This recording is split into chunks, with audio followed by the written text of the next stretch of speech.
تصور مطلب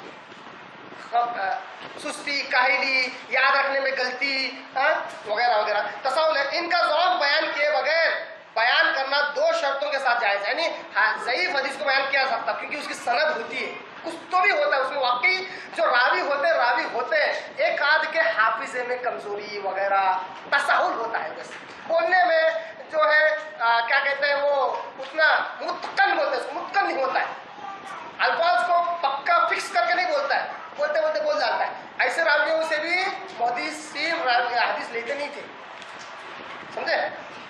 تو دو شرطوں کے ساتھ ایسی حدیث بیان کی جا سکتی ہے، دو شرطوں کے ساتھ. جبکہ موضوع حدیث میں بیان ہی نہیں کر سکتے. ضعیف حدیث بیان کی جا سکتی ہے دو شرطوں کے ساتھ. نمبر ایک، غور کیجئے، آپ کے آگے آج حدیث کا علم آ رہا ہے، جرح و تعدیل کا، اصطلاح الحدیث کا. اگر آپ نے اس کو یاد رکھ لیا انشاءاللہ حدیثوں کے معاملے میں تو کوئی آپ کو کاڑی نہیں کرے گا، گمراہ نہیں کرے گا انشاءاللہ. ضعیف حدیث بیان کرنے کے لیے دو شرطوں سے بیان کیا جا سکتا ہے. نمبر ایک، ان کا تعلق عقائد سے نہ ہو، جیسے اللہ کی صفات وغیرہ. عقیدے کے معاملے جھوٹی حدیث سے محدث رحمہ اللہ نہیں ایڈجسٹ کرتے تھے، نہیں کمپرومائز کرتے تھے، نہیں لیتے ہی نہیں تھے. دوسرا، حلال و حرام سے متعلق شرعی احکام کے بیان کرنے میں نو، فلاں حلال ہے ضعیف حدیث پیش کرے، فلاں حرام ہے قبول ہی نہیں کیا جائے گا. ان کے علاوہ یعنی ضعیف احادیث کو وعظ اور تقریر میں، ترغیب و ترہیب اور قصے اور خطابات ان جیسے مواقع پر بیان کرنا جائز ہے. اور جن علماء نے اس کے بیان کرنے میں تساہل وغیرہ کیا ہے، مطلب اس کو وعظ، بیانات وغیرہ میں، تقریر میں ضعیف حدیث کا استعمال کر سکتے ہیں، مگر یہ کہہ کر کہ یہ حدیث ضعیف ہے. مگر یہاں چونکہ ضرورت ہے اس بات کو دلیل دینے کے لیے، ترغیب دینے کے لیے پیش کر رہا ہوں. کوئی بات حلال حرام کی اور عقیدے کی نہیں ہے، صرف ترغیب و ترہیب، رغبت دلانے اور ڈرانے کے لیے اگر وہ حدیث ہے تو اس کو بیان کیا جا سکتا ہے. جیسے کہ سبحان اللہ بولنے پر 100 نیکیاں ملتی ہے. فرض کیجیے میں حدیث سے حقیقی حدیث نہیں بیان کروں، مثالیں دے رہا ہوں. ایک حدیث میں ہے، ضعیف حدیث ہے، سبحان اللہ بولنے پر 1000 نیکیاں، کتنا فرق پڑے گا؟ اللہ کے پاس ثواب کی کمی ہے. ضعیف حدیث کو لایا جا سکتا ترغیب دل تاکہ انسان سبحان اللہ بولے، مگر ضعیف کا حکم بتائے بغیر نہیں بول سکتا ہو. اس سے لوگ دھوکے میں آ سکتے ہیں، گمراہ ہو سکتے ہیں. وہ کہے گا کہ حدیث ضعیف ہے، یہ حدیث سن لیجیے. یہاں تک کہ محدثین رحمہ اللہ ضعیف حدیث کو بیان کر رہا ہو تو پوری سند پڑھتے ہیں، اس کے بعد حدیث بیان کرتی ہے، کہہ کہ حدیث ایسی ہے، اس میں فلاں راوی ایسا. جیسا کہ ابھی آپ نے دیکھا امام ترمذی رحمہ اللہ نے کیا کیا، پورا بیان کیا اور راوی کے بارے میں بتایا، اس میں یہ راوی ضعیف ہے. بتایا کہ نہیں بتایا؟ بیان کیا. ورنہ محدث تو الحمدللہ ان کا کام جمع ہی کرنا تھا، جمع کر لیا انہوں نے. مگر اگر کوئی واعظ، کوئی مقرر اپنی تقریر کر رہا ہے، اس وقت ضعیف حدیث بیان کرنا چاہے، ترغیب و ترہیب میں، عمل کرنے کے لیے، فضائل میں، تو وہ اس کی سند تو نہیں، کم سے کم اس کا حکم بیان کر کے اس حدیث کو بیان کرنا چاہے تو کر سکتا ہے. کیونکہ ضعیف حدیث ایک وقت آ سکتا ہے کہ دوسرے ترک اور شواہد کی بنیاد پر صحیح بن سکتی ہے، اس وجہ سے. اچھا، اس کے تعلق سے ایک تنبیہ یہ یاد رکھیں کہ ضعیف احادیث کو بغیر سند کے جب بیان کریں تو یوں نہیں کہنا چاہیے کہ رسول صلی اللہ علیہ وسلم نے فرمایا. جب ضعیف حدیث ہو تو یہ نہیں کہنا کبھی کیا رسول صلی اللہ علیہ وسلم نے فرمایا، ایسا کبھی نہیں کہنا چاہیے. بلکہ آپ یہ کہیں گے کہ رسول صلی اللہ علیہ وسلم سے یوں بیان کیا گیا ہے، یا ہمیں آپ کے متعلق یوں پہنچا ہے، یا اس جیسے الفاظ استعمال کریں جس سے آپ صلی اللہ علیہ وسلم کے نام پر جھوٹ بولنا لازم نہ آئے. یہی بات سمجھ میں ٹھیک ہے. ابھی ضعیف حدیث پر عمل کرنے کا حکم کیا ہے؟ انشاءاللہ 5-10 منٹ میں اپنی بات ختم کرتا ہوں. ضعیف حدیث پر عمل کرنے کا حکم کیا ہے؟ ضعیف حدیث پر عمل کرنے کے بارے میں علماء میں کافی اختلاف ہے. جمہور علماء کے نزدیک فضائل اعمال میں ضعیف حدیث پر عمل کرنا 3 شرطوں کے ساتھ مستحب ہے. اور سے سننا، چپ تو بھی لوگوں کے دشمنی نہیں پکڑا، رات کے 12 بجے چپکے سے مسجد میں گھس کے کتاب چوری کر لینا. کیوں؟ ارے چپ تو بھی رکا میں کس سے کہانیاں پڑھ رہے. بات کو سمجھو، اس کے بعد چوری کر لوگوں کو گمراہی سے بچانا ہے تو کتابوں کی چوری کر رہے. مت کرو اللہ کے، تو بات سمجھو. ہم نے واقعی جو دیکھا وہ بتا رہا ہوں، ارے نام نہیں دے رہا ہوں، باقی اشارہ آپ خود عقلمند، کافی عقلمندانہ اشارہ کافی. ضعیف حدیث پر عمل جو ہے فضائل اعمال میں لا سکتے ہیں، کتنی شرطوں کے ساتھ؟ 3 شرطوں کے ساتھ. نمبر 1 ضعف شدید ہو، یعنی ضعف ایسا ہے کہ بہت شدت سے ضعف ہے اس میں، یعنی ضعیف جداً، ایسا حکم لگتا ہے حدیث کا، ضعیف جداً ہے تو فساد اعمال میں بھی نہیں آ سکتی وہ. اللہ معاف کرے جنہوں نے بھی ایسی کتابیں لکھی فضائل اعمال میں، ضعیف تو چھوڑو، موضوع من گھڑت حدیث لائے اور کہا کہ فضائل میں ہے. ارے اللہ کے بندے، ضعیف سخت ضعف جس میں رہا اس کو نہیں لا سکتے فضائل میں، تو موضوع حدیث کیسے لائے؟ جیسے کہ آپ کو وہ معلوم ہوگی کہ اللہ تبارک آدم علیہ السلام دنیا میں پھینک دیا، ہوا اور آدم دونوں روتے روتے یہاں تک کہ آدھی دنیا بھر گئی بولے آنسوؤں سے ڈوب گئے. بہرحال جب ملے تو یاد آیا اللہ عرش پر کیا نام لکھا تھا؟ محمد صلی اللہ علیہ وسلم، محمد رسول اللہ. ان کے صدقے میں قبول کیا ہے تو میری دعا قبول فرما. اللہ نے کہا کہ آپ کو کیسے معلوم ہوا؟ کہا میں نے ایسا دیکھا ہوا تھا. جاؤ ان کے صدقے میں دعا قبول کر دی. من گھڑت حدیث اب لائے صاحب نے فضائل کے معاملے میں، اب لائے تو لائے. دیکھیے کیا بولتے ہیں اس کو، جادو ہوا ہے تو سر چڑھ کر بولے، سچ کبھی چھپتا نہیں. بازو عربی میں لکھے ھذا الحدیث موضوع، یہ حدیث من گھڑت جھوٹی ہے، عربی میں لکھے، اردو میں ترجمہ نہیں کرے.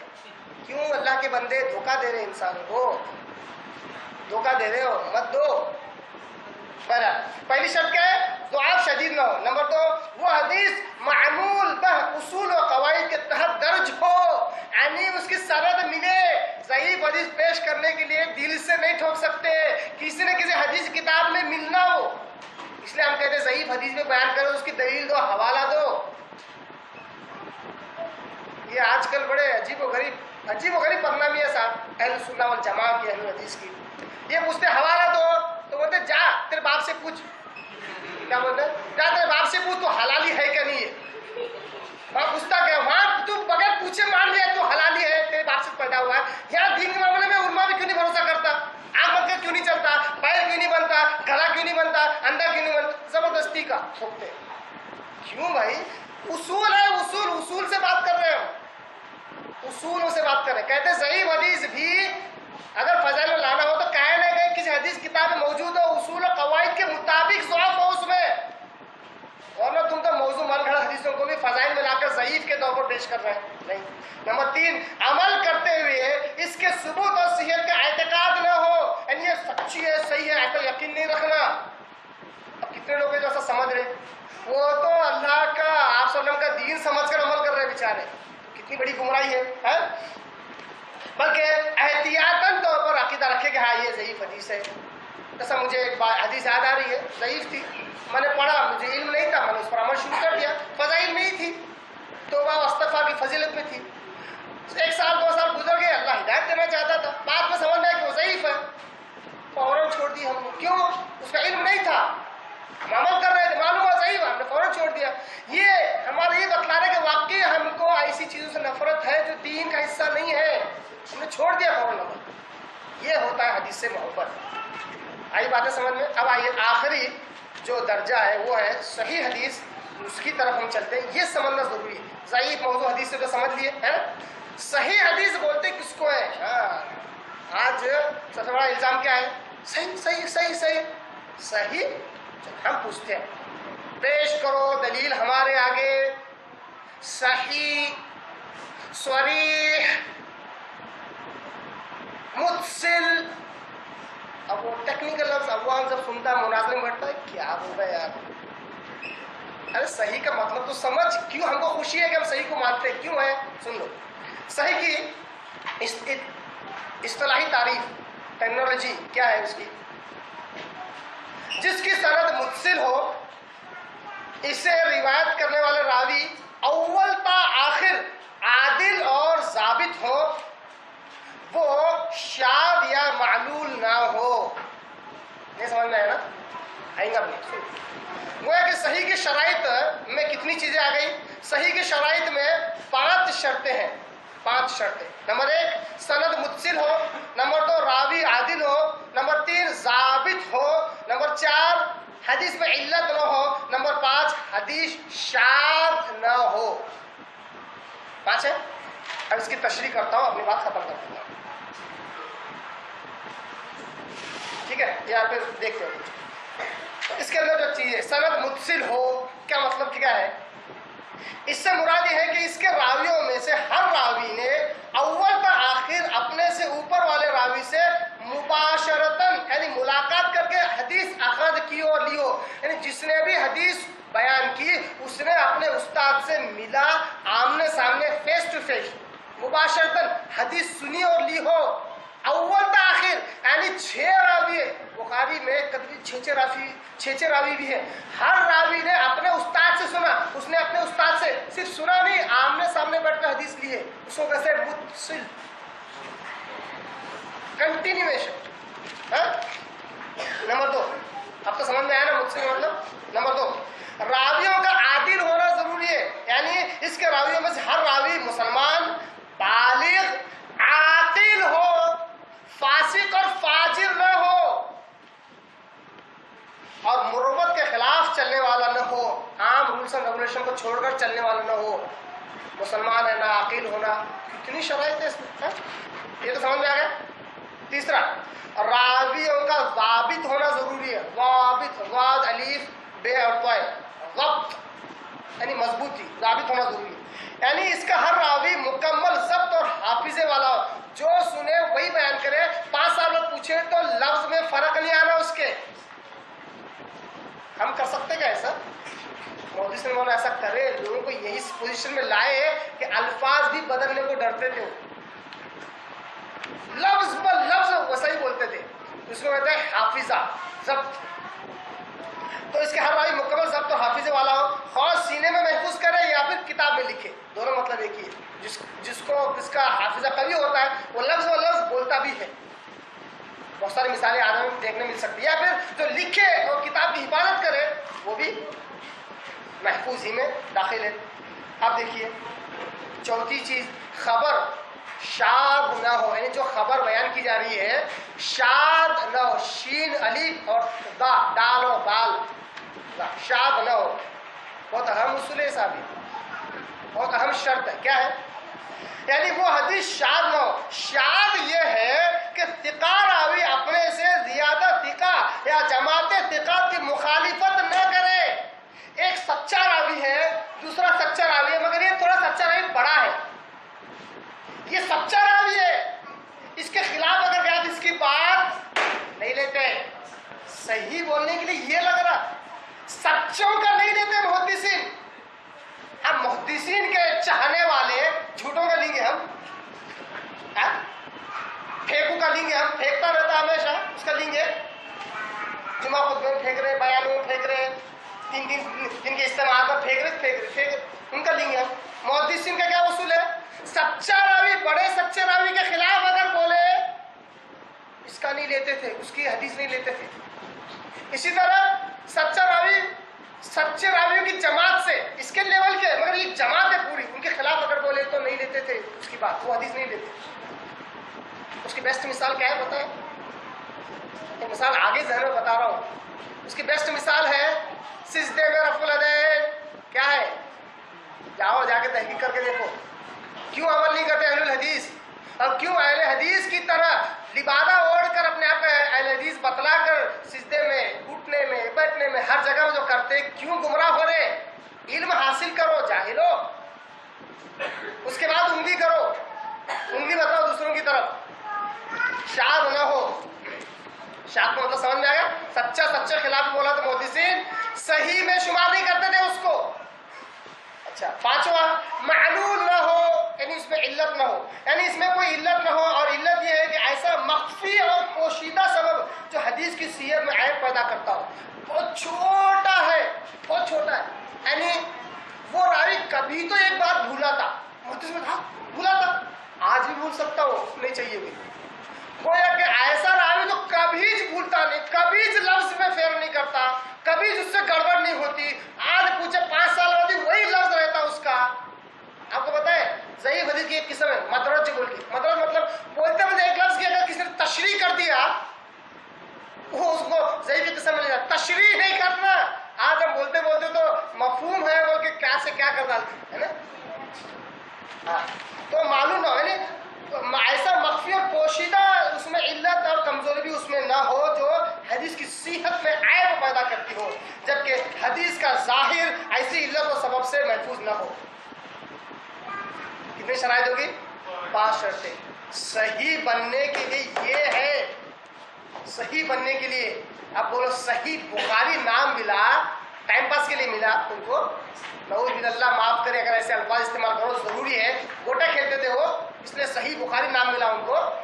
ارے مذاق نہیں ہے صحیح بخاری، کیا بولتے ہیں علماء کرام اس کے تعلق سے؟ آج تک کے پورے علماء اصح الکتاب بعد کتاب اللہ، سب سے صحیح ترین کتاب اللہ کی کتاب کے بعد بخاری۔ بخاری پر کیا قرآن کے جیسا ایمان لاؤ گے؟ کیا اعتراض کرتے ہیں؟ بخاری پر قرآن کے جیسا ایمان لاؤ گے؟ ارے لائیں گے، کیوں نہیں لائیں گے؟ امام بخاری لکھے اس لیے نہیں، اس لیے کہ اس کی سندیں بالکل صحیح ہے، کوئی چیلنج نہیں ہے اس پر، سندیں اس کی بالکل صحیح، ہر راوی اول تا آخر عاقل، ضابط، حافظ، عادل، ایک سچا دوسرے سچے کے خلاف نہیں بولا ہوا ہے، متصل، ہر شاگرد نے اپنے استاد سے سنا ہوا ہے۔ مذاق کی چیزیں ہیں یہ۔ امام بخاری کی ایسی کئیوں کتابیں ہیں، تاریخ الکبیر امام بخاری کتاب، ادب المفرد امام بخاری کتاب، کیوں نہیں مانتے ہم اس کو قرآن کے جیسا؟ کیوں نہیں مانتے؟ ہم تمہارے سے بیوقوف نہیں ہے، اندھے بہرے نہیں ہم علم کو اصل اہمیت دیتے ہیں۔ امام بخاری کی صحیح بخاری کو اس لیے اہمیت دیتے ہیں کیونکہ وہ سند کے اعتبار سے صحیح ہے، ورنہ بخاری کی کتابوں تو مانتے ہیں۔ اگر ہم بخاری سے ہم کو بخار آتا تو ادب المفرد امام بخاری کتاب وہ حدیث کتاب ہے، اس کو مانتے تھے ہم، کیوں نہیں مان رہے؟